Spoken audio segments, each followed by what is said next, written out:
अस्सलाम वालेकुम फ्रेंड्स। आज के हमारे टॉपिक्स हैं ideal gases, liquefaction, viscosity, surface tension and vapour pressure. तो आइए शुरू करते हैं, लेकिन उससे पहले अगर आपने मेरे चैनल को सब्सक्राइब नहीं किया तो प्लीज़ सब्सक्राइब करें और बेल आइकन को दबाएं। और मेरी वीडियोज़ आपको पसंद आ रही हैं तो लाइक, कमेंट और शेयर ज़रूर करें। Thank you and let's start.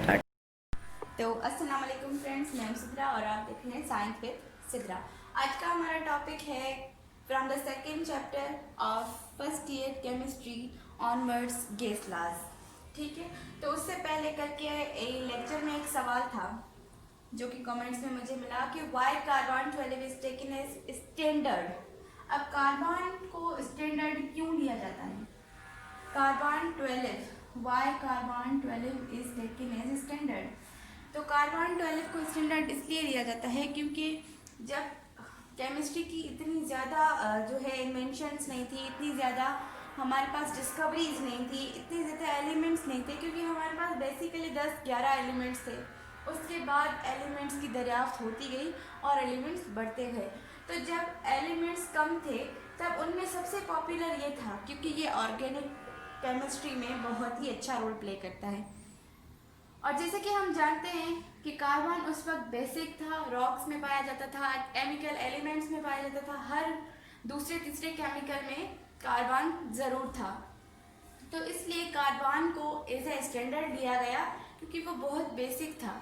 ठीक है, और जब दरियाफ्त नई नई होती गई तब कार्बन को नए एलिमेंट्स के साथ कंपेयर किया गया कि ये एलिमेंट जो दरियाफ्त हुआ है ये कार्बन से कितने टाइम्स लाइटर है, कितने टाइम्स हैवियर है।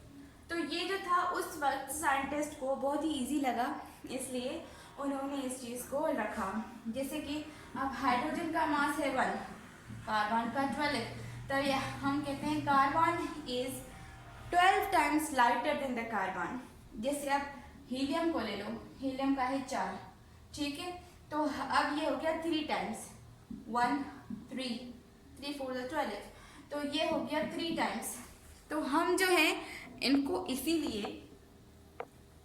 मतलब ये हो गया कि उस वक्त जो है सिंपल से सिंपल जो हमारा फॉर्म था वो ये था, हमें आराम से मिल रहा था और हमें वैल्यूज़ आराम से मिल रहे थे, तो उस वक्त इन चीज़ों की ज़रूरत नहीं पड़ी। उसके बाद जब हमारे पास इलेक्ट्रॉन माइक्रोस्कोप आई, ज़्यादा इक्विपमेंट्स आए, तो एलिमेंट्स का वेट जो है वो मेजर किया गया, उनको नेकेड आई से देखा गया through the views of electron microscope and heavy equipments. उसके बाद हमें एक्चुअल वेट मिला, क्योंकि हाइड्रोजन का वेट कितना होगा 1/6020000। अब इतना बड़ा वैल्यू जो है उसको जो है एलिब्रेट करना बहुत ही मुश्किल हो रहा था उनके लिए। तो इसलिए उन्होंने एक सिंपल सी चीज़ की, कार्बन 12।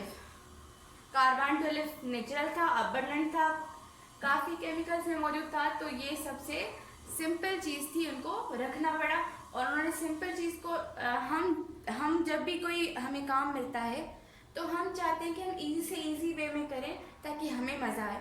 तो उनको ये चीज़ इजी लगी, तो उन्होंने ये चीज़ उसको अबंडेंसी की वजह से, केमिकल फार्मूलाज और इनकी ज़्यादा प्रेजेंस की वजह से इनको एज ए स्टैंडर्ड लिया गया। तो आगे चलते हैं। आज का हमारा टॉपिक है आइडियल गैसेस।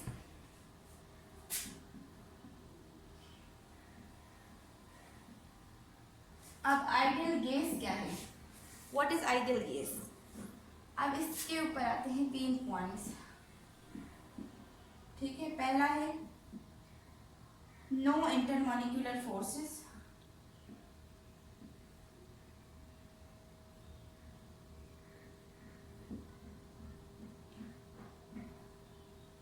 या सिंपली लिख देते हैं नो फोर्सेस ताकि इजी हो जाए।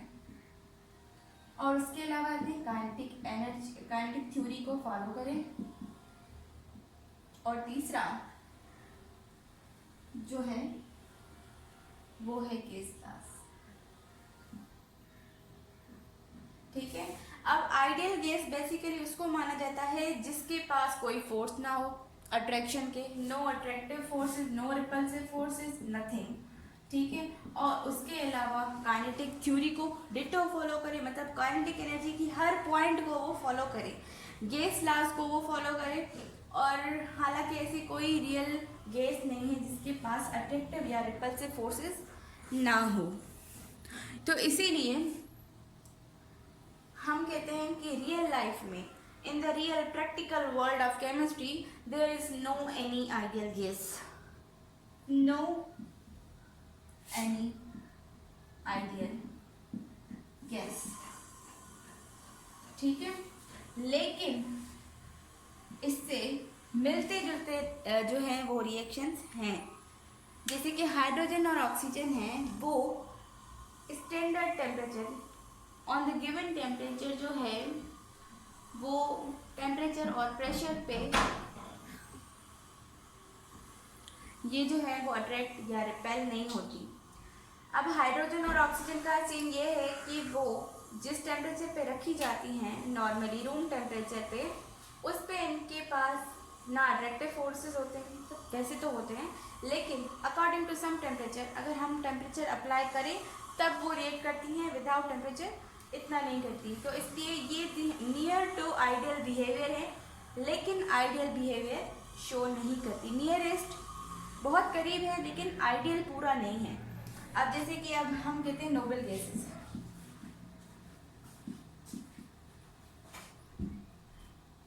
अब जो हम कह रहे हैं नोबल गैसेस, नोबल गैसेस क्या है, ग्रुप 8 एलिमेंट की जो गैसेस हैं उनको हम कहते हैं नोबल गैसेस।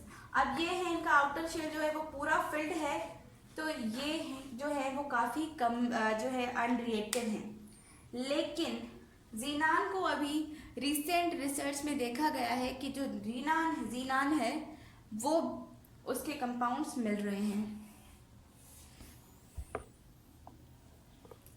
ठीक है, तो अब आगे चलते हैं।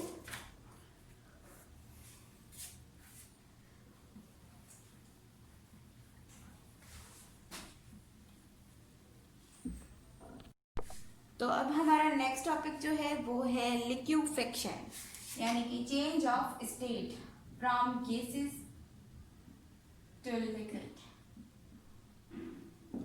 ठीक है, what is liquefaction? Change of state from gases to liquid. इसका सिंपल काइनेटिक एनर्जी के हिसाब से हम पहले तो सिंपल देते हैं कि टेम्परेचर लो करने से, कम करने से जो गैसेस हैं वो क्लोज़र हो जाती हैं, और क्लोज़र होती हैं तो वो लिक्विड में चेंज हो जाती हैं। लेकिन अब हम काइनेटिक थ्योरी के हिसाब से बताएंगे कि काइनेटिक थ्योरी क्या कहती है। काइनेटिक थ्योरी कहती है कि जो टेम्परेचर हम लो करते हैं तब गैस मॉलिक्यूल्स जो हैं उनमें काइनेटिक एनर्जी जो होती है वो कम होती है और मूवमेंट स्लो होती है, और उसके बाद जो है इनर मॉलिक्यूलर अट्रैक्शन जो है वो पैदा होने लगती है। और अट्रैक्शन पैदा होने की वजह से क्या होता है कि वो एक दूसरे को अट्रैक्ट करते हैं तो कम स्पेसेस उनके बीच में कम हो जाते हैं और एक दूसरे को होल्ड करने लगते हैं, और जब वो होल्ड करने लगते हैं एक दूसरे को मॉलिक्यूल्स, तो चेंज हो जाती है state from gas to liquid.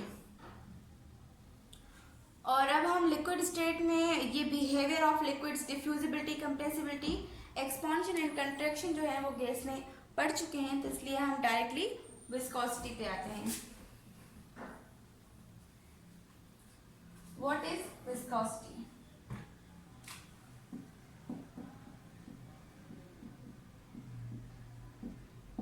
Sindhi में कहें या उर्दू में कहें तो इसे कहते हैं घाटाई या फिर गाढ़ा होना।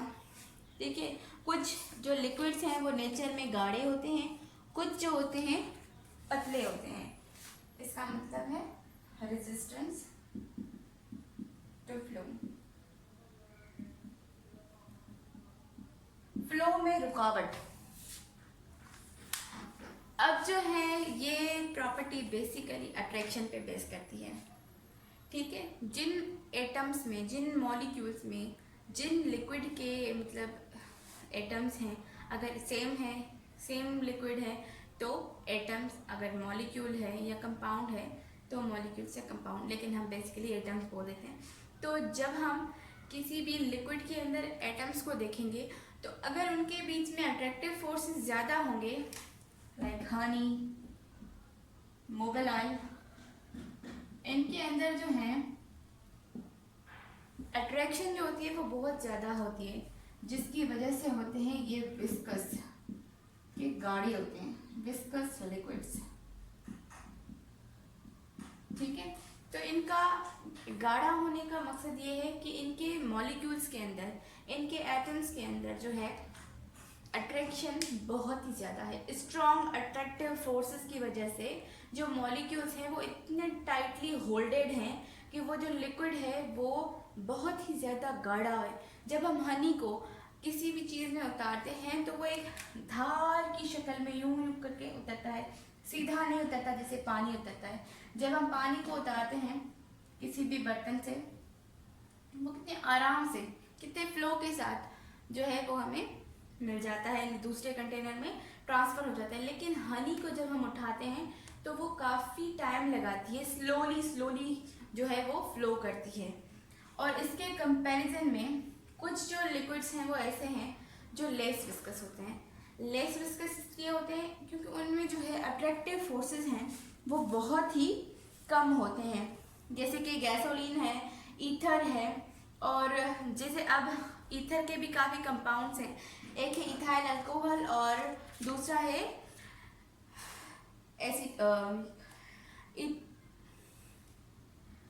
ईथर।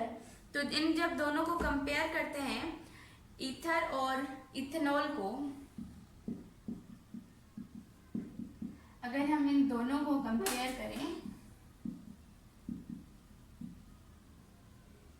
तो this is more viscous than this one, because जो ये है इथेनॉल है, इसमें हाइड्रोजन बॉन्डिंग जो है वो इतनी अच्छे से है कि ये जो है जहाँ पे अगर हाइड्रोजन होता, यानी कि सेम यही कंपाउंड होती है, मोर विस्कस होता है। लेकिन इस कंपाउंड के लगने के बाद जो है इसकी अट्रैक्शन जो है वो बराबर हो गई है। ठीक है, अब एक साइड से तो सेम है लेकिन हाइड्रोजन की वजह से यहाँ पे अट्रैक्शन बहुत ज़्यादा है, तो ये बहुत ज़्यादा विस्कस है। तो ये डिपेंड करता है अप टू द एलिमेंट्स के कौन से एलिमेंट्स कंबाइन हैं और कौन सा कंपाउंड बना रहे हैं, जिनकी वजह से इनकी विस्कोसिटी कम या ज़्यादा है। अब विस्कोसिटी के तो यूनिट्स काफ़ी ज़्यादा हैं, जैसे कि पॉइज है, सेंटीपॉइज है, मिली पॉइज है, लेकिन इसका जो ये ऐसा यूनिट है वो है न्यूटन मीटर पर सेकेंड स्क्वायर, न्यूटन सेकेंड पर मीटर स्क्वायर।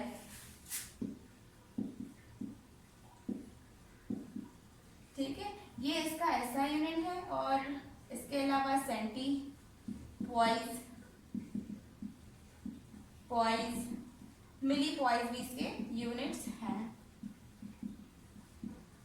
अब टेम्परेचर की वजह से विस्कोसिटी कम होती है। जब हम टेम्परेचर बढ़ाते जाते हैं तो विस्कोसिटी का वैल्यू कम होता जाता है।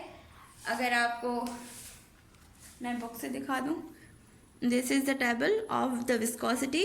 अब देखें तो ये जो पानी है इसकी 0 डिग्री सेल्सियस पे 1.78 है, और यही 20 डिग्री पे 1.005 है, और 50 पे 1 से भी कम है।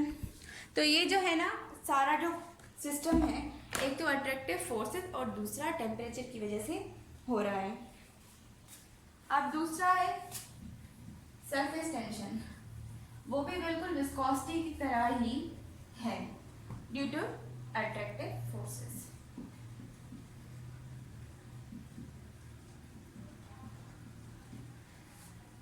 अब एक कंटेनर बनाते हैं, ठीक है। अब विस्कोसिटी में क्या था कि जो लिक्विड्स थे वो वीक से, इनसाइड में क्लस्टर्स बना रहे थे, जिसकी वजह से उनकी जो रेजिस्टेंस फ्लो जो है वो रेजिस्ट कर रही थी। लेकिन सरफेस टेंशन में क्या होता है कि जो ये ऊपर के सरफेस वाले मॉलिक्यूल्स हैं वो आजू बाजू के मॉलिक्यूल्स के साथ अट्रैक्टिव फोर्सेस बना लेते हैं, होल्ड कर लेते हैं एक दूसरे को। ये क्लस्टर बनता है सरफेस पे, जिसकी वजह से हम जब वाटर गिरता है किसी भी जगह से तो वो स्फेरिकल शेप में, क्योंकि स्फेयर में क्या होता है कि सरफेस कम होती है, तो इसी वजह से ये सरफेस टेंशन भी है। ये भी अट्रैक्टिव फोर्सेस की वजह से होती है due to the neighbouring molecules. और अभी इन्हीं जो है क्या कहते हैं, इन्हीं फोर्सेस की वजह से जो है कैपिलरी एक्शन, फॉर सपोज हम कोई कैपिलरी इसमें अंदर रखते हैं, ठीक है।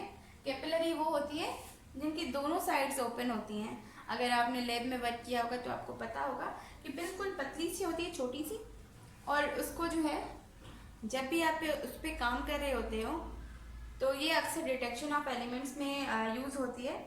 तो इसमें क्या होता है कि हमें जब भी उस पर काम करना होता है तो पहले तो उसे एक साइड से जलाना होता है। तो ये जो कैपिलरी है वो जब हम किसी लिक्विड में रखते हैं तो जो लिक्विड के मॉलिक्यूल्स हैं वो कैपिलरी में राइज हो जाते हैं, इसे कहते हैं कैपिलरी एक्शन।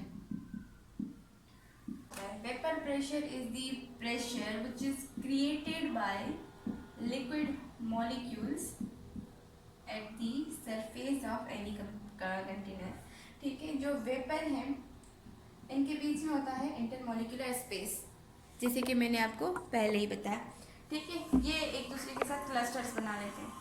अब ये होता है कि जब हम इसे टेम्परेचर प्रोवाइड करते हैं तो क्या होता है कि ये जो लिक्विड मॉलिक्यूल्स हैं वो गर्म होते हैं और वेपर्स में चेंज होना शुरू हो जाते हैं, लेकिन ड्यू टू दिस कवर ये एस्केप नहीं हो पाते।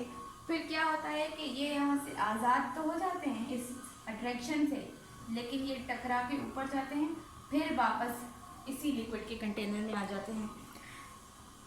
अब जैसे कि हम कहते हैं कि कुछ जो लिक्विड्स होते हैं वो वोलेटाइल होते हैं। अब वोलेटाइल लिक्विड्स क्या होते हैं, वो लिक्विड होते हैं जिनको टेम्परेचर की ज़रूरत नहीं होती, रेडिली एवापोरेट हो जाते हैं, वोलेटाइल। एंड नॉन वोलेटाइल, ठीक है। अब हमारे जो वोलेटाइल कंपाउंड लिक्विड्स हैं वो कुछ ऐसे हैं, जैसे कि हम घरों में स्पिरिट यूज़ करते हैं। स्पिरिट तो हर घर में आती है, ठीक है। तो उसमें क्या होता है, जब हम स्पिरिट को खोलते हैं तो उसकी स्मेल हमें काफ़ी महसूस होती है। वो इसलिए होती है क्योंकि वो जो स्पिरिट है वो उस बॉटल से एवापोरेट होनी शुरू हो जाती है, और जब हम उसे बंद करके देखते हैं तो उसकी जो अमाउंट है बगैर यूज़ किए कम होने लगती है। वो इसलिए कम होती है क्योंकि वो एवापोरेट हो रहे होते हैं। और दूसरे होते हैं नॉन वोलेटाइल, वो बगैर टेम्परेचर के इतना आराम से रेडिली मूव नहीं करते। हम करते तो वो भी हैं, जैसे कि हम अगर वाटर को बाहर किसी भी पॉट में या किसी कंटेनर में रख के छोड़ दें तो 2-3 दिनों में इसकी क्वांटिटी कुछ कम होगी, लेकिन वो दिनों में होगी, और वोलेटाइल की कुछ सेकंड्स में हो जाएगी। तो ये फ़र्क है। अब जो नेक्स्ट टॉपिक है वो हम दूसरी वीडियो में पढ़ेंगे। अगर आपको मेरी वीडियो पसंद आई हो तो इसे लाइक करें और मेरे चैनल को शेयर, अगर सब्सक्राइब नहीं किया तो ज़रूर करें, और बेल आइकन को भी दबाएं। Thank you so much. अल्लाह हाफिज़।